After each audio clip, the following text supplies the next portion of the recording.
নমস্কার বন্ধুরা, কেমন আছেন সবাই? কি অফ কুকিং চ্যানেলে আপনাদের সবাইকে স্বাগত জানিয়ে চলে এসেছি আবারও নতুন একটা রেসিপি নিয়ে। তো আজকে খুব মজার, খুব টেস্টি একটা ইভিনিং স্ন্যাক্স আমি তৈরি করব।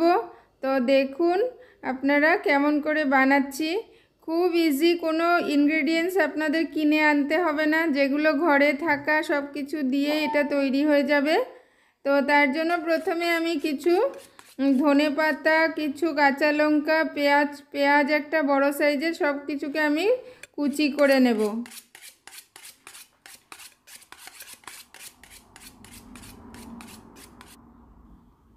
তো হয়ে গেছে আমার এগুলো কাটা।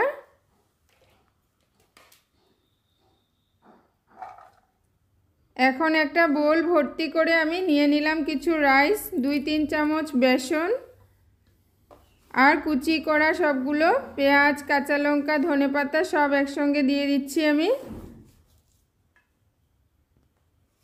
তারপর দিয়ে দিব স্বাদ অনুযায়ী নুন, সামান্য হলুদ গুঁড়ো,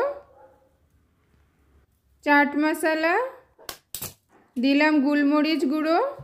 তারপর একটা ডিমকে ভেঙে আমি সবগুলোকে সুন্দর, যেভাবে পকোড়ার বেটার তৈরি হয় ঠিক ওইভাবে এগুলোকে আমি মেখে নেব। এখনও জল দিয়ে নেই, জল প্রয়োজন হলে সামান্য দেবেন, না হয়তো না দিলেও হয়ে যাবে।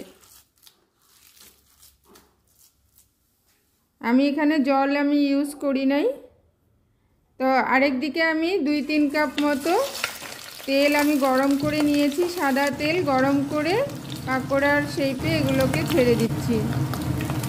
তো আমার দেখানো রেসিপিটা যদি ভালো লাগে তো অবশ্যই লাইক, শেয়ার আর সাবস্ক্রাইব করে সব সময় আমার সঙ্গে থাকুন। আমি আশা করব আপনারা সবাই এটা তৈরি করবেন, আর কেমন হয়েছিল এটা কমেন্টে অবশ্যই আমাকে লিখে জানাবেন। তো এইভাবে আমি একটা সাইড ভাজা হয়ে যাওয়ার পরে এগুলোকে উল্টিয়ে দিচ্ছি। তো এইভাবে উল্টিয়ে পাল্টিয়ে হাই স্টিমে আমি এগুলোকে ভেজে ভেজে নামিয়ে নিচ্ছি। তো এইভাবে করে সম্পূর্ণটাকে আমি ভেজে নেব।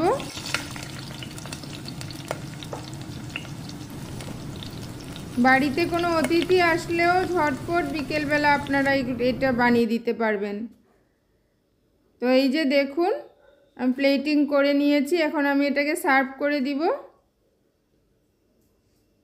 তো আজকের জন্য এখানেই, থ্যাংক ইউ।